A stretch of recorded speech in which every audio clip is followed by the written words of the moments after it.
आचार्य के लिए क्या कहा गया? ए नित्यम व्रत मंत्र होम निरतास ध्यानाग्नि होत्राकुला। संपूर्ण मंत्रों के आधार आचार्य हैं। मुनियों के पास नमोकार मंत्र, बाकी सारे मंत्र ए नित्यम व्रत मंत्र होम, प्रतिदिन मंत्रों की आराधना करते हैं। इसलिए आचार्यों से थोड़ी दूरी बना के रखना चाहिए।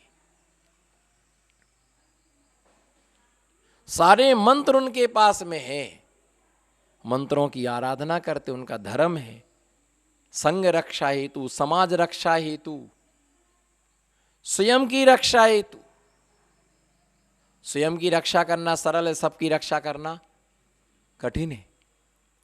तो सारे मंत्रों की आराधना होती है उनके पास में। सबकी सुरक्षा, सब पर निगाह, सब पर दृष्टि, कौन क्या कर रहा है, कौन कहां जा रहा है, कौन कहां आ रहा है, कौन किससे क्या बात कर रहा, किसके पास क्या सामान आया, किसने किसको क्या दिया, ये सब आचार्य को ध्यान में होता है। वो बोले ना बोले,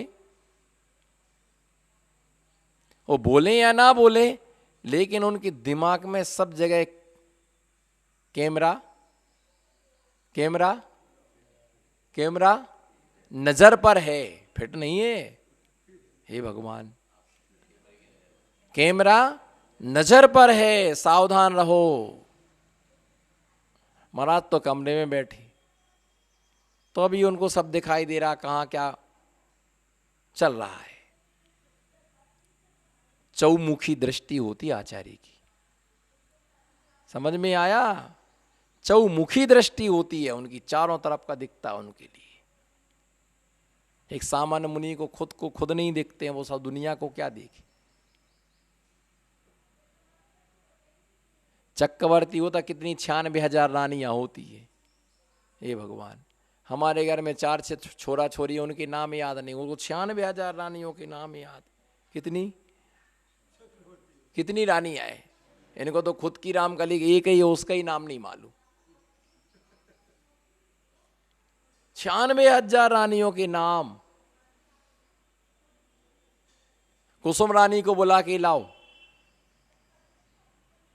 और कुसुम की जगह ऊषा आ गई। नहीं, ये ऊषा है, कुसुम को बुला के लाओ। ये ऊषा को नहीं बुलाया।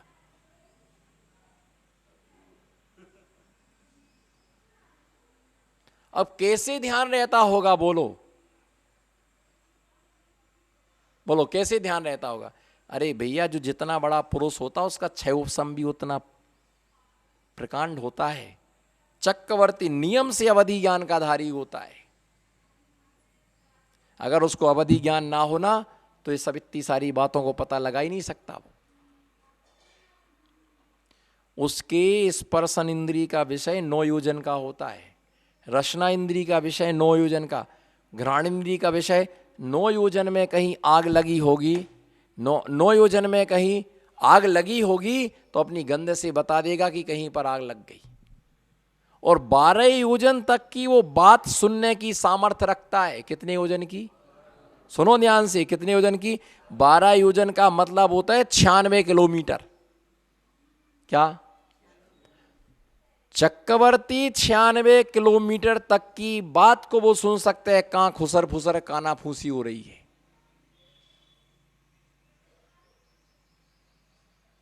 क्योंकि क्या होता है, किसी को खुसर फुसर करना हो, इधर देखो, आई कांटेक्ट में रहो, किसी खुसर फुसर करना हो तो क्या होता है कि बस बाथरूम का बहाना करके जाते। कहां गए थे? खुसर फुसर करने। ये नहीं कहेंगे बाथरूम गए थे।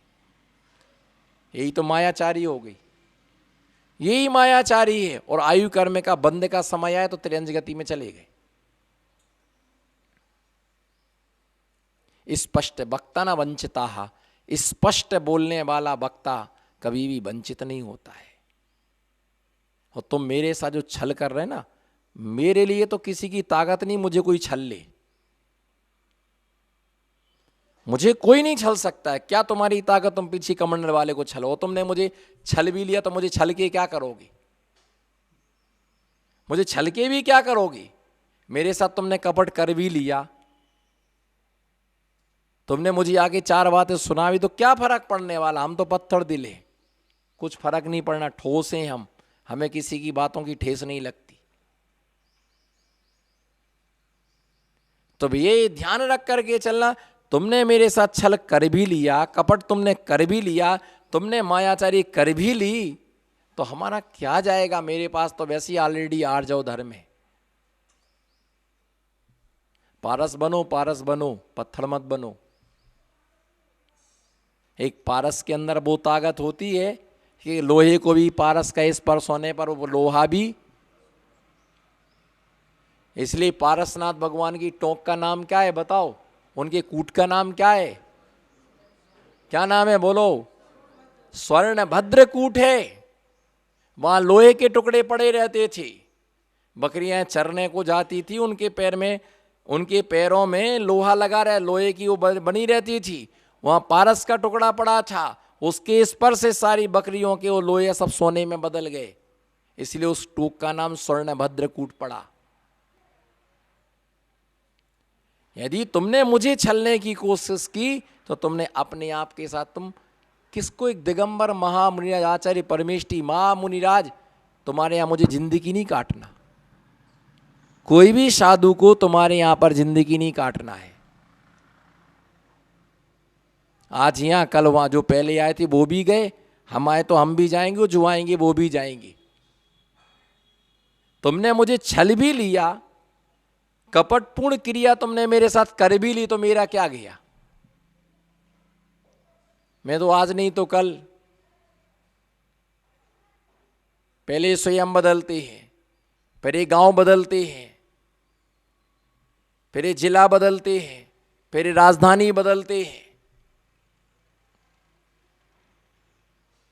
चौमासा हुआ गांव बदल लिया, एक गांव से दूसरे गांव में चले गए, ते और थोड़े बड़े तहसील बदल गई, और थोड़े आगे बढ़े जिला बदल गया, और एमपी से राजस्थान में चले गए तो प्रांत बदल गया, गए वो तो। अब तुम जपते रहो, वो महाराज जी ऐसे थे ऐसे थे ऐसे, जपते रहो, तुम्हारे जपने से क्या होने वाला, तुम कसाय बांधते रहो पाप, मेरा कुछ नहीं होने वाला। साधु की निर्मल दृष्टि ही रहती है, जिनकी मलिन दृष्टि रहती है वो साधु को भी मलिन दृष्टि से ही देखते हैं। तो ऐसे जो क्या दिया कि रोग पीड़ा, मानसिक, वाचनिक, कायिक, किसी भी प्रकार का रोग नहीं, 5,99,99,584 इस शरीर में रोग हैं, और इतने से अंगुल में 96 रोग हैं। करो इसका उपचार, तुम लो दवाई, खाओ दवाई, पियो सिरप, चमन पिलास, सिर दर्द करे तो बेसोग्रेन गोली खाओ, कैप्सूल खाओ, चूरन चटनी खाओ।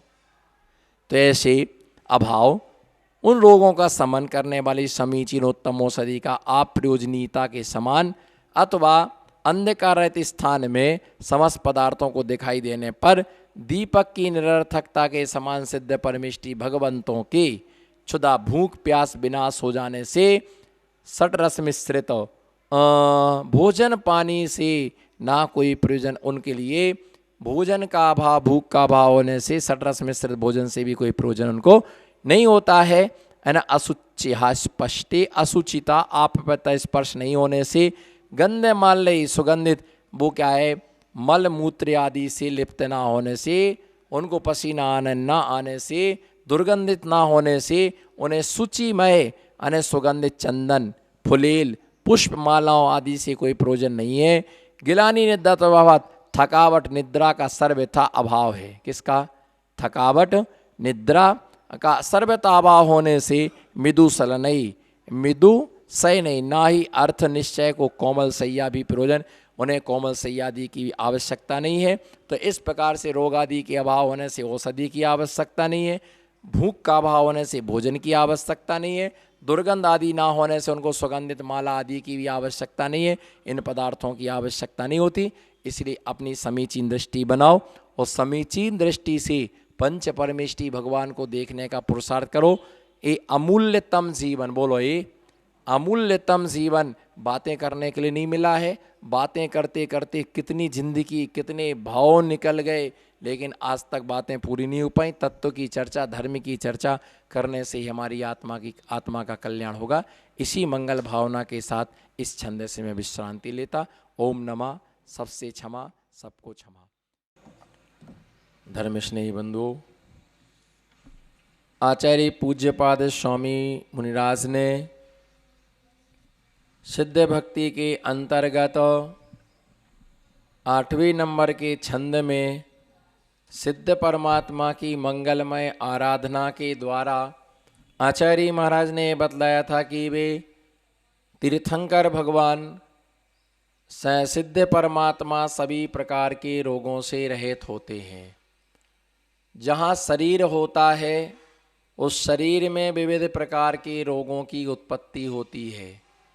जहाँ शरीर का अभाव हो गया वहाँ किसी भी प्रकार के रोग संपादित नहीं होते। दूसरी बात, परमोदारिक जो शरीर होता है तो उस परमोदारिक शरीर में भी किसी भी प्रकार से रोग नहीं होते। 2 प्रकार से परमोदारिक शरीर को स्वीकार किया गया है। एक तो इस प्रकार से स्वीकार किया गया कि तीर्थंकर भगवान के जन्म से ही परमोदारिक शरीर होता है। किसी आचार्य का ऐसा मत है और किसी आचार्य का ऐसा भी मत है कि जब तीर्थंकर भगवान के 4 घातिया कर्म नष्ट हो जाते, परम कैवल्य ज्ञान के लिए प्राप्त हो जाते हैं, उस समय उनका परमोदारिक शरीर हो जाता है। तो इस प्रकार से क्या है कि तीर्थंकर भगवान को जन्म से ही इस प्रकार की व्याधियां नहीं होती, रोग नहीं होते। और ये ध्यान रख के चलना कि जिनको रोग, बीमारियां, व्याधि, मन का क्लेश, वचन का क्लेश, काय का क्लेश, जितने भी ये क्लेश होते हैं वो सब पापी जीव कहलाते हैं। क्या कहलाते हैं? जिनके मन में भारी क्लेश है ना, उन व्यक्ति के लिए महापापी कहा जाता है। क्योंकि जो शांत परिणामी होते हैं उनके मन में किसी भी प्रकार का क्लेश नहीं होता है। शांत परिणामी जो होते हैं उनकी मुद्रा हमेशा क्या होती है? प्रसन्न होती है। वो हमेशा आनंदित होते हैं और उनके उस मुद्रा को देख के किसी को भय नहीं होता है। ये समझ, जिसकी मुद्रा को देख करके भय ना लगे, सुनो ध्यान से, जिसकी मुद्रा को देख करके भय ना लगे, समझ जाना इसको आर्तरोध ध्यान नहीं है, इसके मन में कषाय नहीं है। क्योंकि जब कषाय आती है तो हमारा रूप क्या हो जाता है? भयानक हो जाता है। किस समय?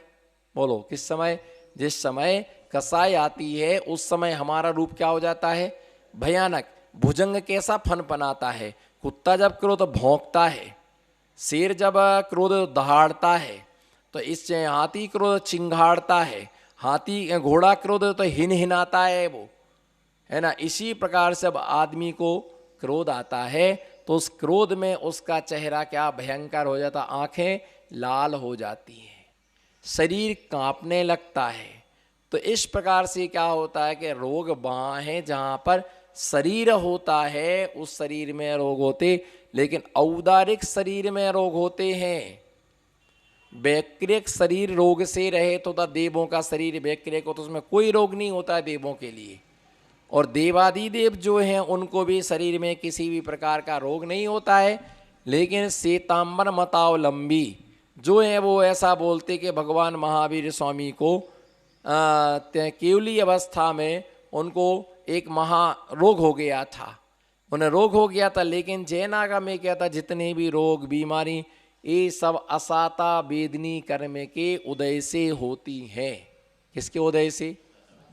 रोग जितने होते हैं, बीमारियां जितनी होती हैं, ये सारे रोग बीमारियां साता वेदनी कर्म के उदय से होती हैं। साता वेदनी कर्म का जिनका उदय रहता है ना, उनको कभी रोग नहीं होते हैं। तो असाता वेदनी कर्म का उदय 6ठे गुणस्थान तक ही होता है। इसलिए तीर्थंकर भगवान को किसी भी प्रकार का कोई भी रोग नहीं होता। शुद्ध सम्यक दृष्टि ऐसा श्रद्धान भगवान तो भगवान होता है। बोलो भगवान तो, हाँ भगवान तो भगवान होता है। अगर हमारी जैसी स्थिति भगवान की होने लग जाए तो हमारे में और भगवान में, बताओ, अगर वो उन्हें भूख लग, अगर वो भोजन करें और हम भोजन करें तो उनमें क्या फर्क है? वो उनको बोतल चढ़े, हमको बोतल चढ़े, तो हम में उनमें फर्क क्या है? वो भी अस्पताल जाएं, हम भी अस्पताल जाएं, तो हम में उनमें फर्क क्या है? वो भी सर्दी गर्मी से पीड़ित हों और हम भी पीड़ित हों, हम में उनमें फर्क क्या है? तो हमारे उनमें कोई फर्क नहीं दृष्टिगोचर होता है, लेकिन अंतर यही है कि उनको किसी प्रकार से क्या नहीं होता है। इसलिए उनकी मुद्रा क्या होती है ना, प्रमुदित आह्लादित, है ना, वह मुद्रा होती है। तो ऐसे तीर्थंकर भगवान को किसी प्रकार का रोग नहीं होता है ना। उनको देख करके भव्य जनों का रोग समाप्त हो जाता, उनको देख करके भव्य जनों का रोग नष्ट हो जाता, उनको देख करके हमको आनंद मिले। और जिसे भगवान को देख करके शांति ना मिले, समझ जाना उसे तीन लोक में कहीं भी शांति नहीं मिल सकती। जिसे भगवान के दर्शन से आनंद ना मिले, अब ऐसे समय भयानक महामारी रोग फैला हुआ है, महामारी कोरोना की महामारी फैली हुई है। तो अब देखो कितने लोगों के दर्शन, कितने लोगों को भगवान का दर्शन नहीं हो रहा, वो छटपटा रहे। जो वर्षों से 50 सालों से भगवान का दर्शन कर रहे, अभिषेक कर रहे, पूजन कर रहे, उसको एक दिन ना मिले तो तड़प जाए, और फिर जिसको महीनों ना मिले उसका क्या होता होगा? सोचता बाहर ही से मिल जाए, बाहर से नहीं मिल रहा, तो फोटो में देख करके मन को संतुष्ट कर रहे हैं। कोई किसी प्रकार से संतुष्ट, अपने मन को संतुष्ट कर रहा, तस्वीर है उसको देख के चलो, कुछ ना कुछ तो मिला, भगवान की मुद्रा तो देखने को मिली। उनको देख के समाधान। जिसको भगवान के दर्शन करना, वो व्यक्ति घंटों बैठा हुआ है, सोच रहा कि भगवान ऐसा दिन कब आएगा कि जिस दिन ये मंदिर के दर्शन हो, भगवान का दर्शन हो, अभिषेक करने को मिले, पूजा करने को मिले। किसी ने भी ऐसा नहीं सोचा होगा कि हमारी जिंदगी में ऐसा दिन आएगा कि भगवान के दर्शन नहीं मिलेंगे। किसी ने नहीं सोचा होगा कि है ना मंदिरों में ताले लग जाएंगे, है ना, साधुओं की वैसी गुप्तचर्याएं होंगी, है ना, इस प्रकार से, है ना, साधु के प्रवचनों पर भी कंट्रोल हो जाएगा। कभी नहीं सोचा होगा, क्योंकि कितना भी रोग हो जाए तो सब व्यक्ति धर्म का शरण, धर्म की शरण लेते।